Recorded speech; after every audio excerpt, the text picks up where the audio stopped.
श्री स्वामी चरित्र सारामृत अध्याय 3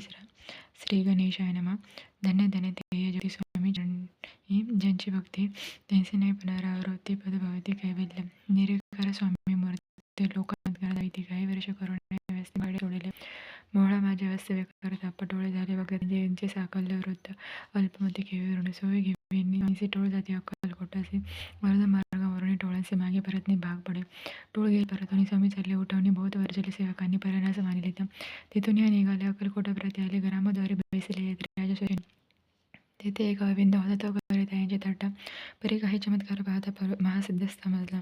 पूर्वपणे सवनीचे तारे चोळाच्या गृहावरती स्वामी ईश्वर मूर्ती चोळप करे आदर योग यागदिक काही चोळापाने केले नाही परिभक्तिस्तव पाही स्वामी आली सदनाते त्याचे ते कोणी भक्ती स्वामी तिथे भोजन करते तेव्हा चोळपाच्या जिथे आनंद झाला बहुसाळा त्यापासून त्यांच्या घरी राहिली स्वामी अवतारी दिवसेंदिवस घरी चोळपा करे अधिकाधिक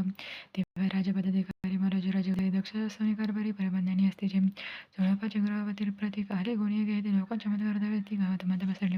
लोक माझी बसरली माता अनुपासी काळा नगरांत येते विख्यात पातले मारता ऐसे कोणी राव बोलला काय म्हणे गावात हे देवानी फार दिवा झाला अरे अम्मा श्रोत पाय आजवारी झाले नाही दोन्ही देवलाही भेटत येतेवर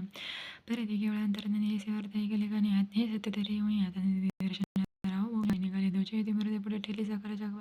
चकित झाले मती गोंगले रायांचे गुण पटले अंतर स्वामी केवळ भक्ती पळून गेले ते चरणी भक्ती झाली ते सभा आनंदली समस्ते पावली वंदिली सोळा उपचारे पूजले स्वामी मूर्ती रूपराय इथे श्री स्वामी चरित्र सारामृत नाना भक्त परिषद तृतीयोध्याय वढा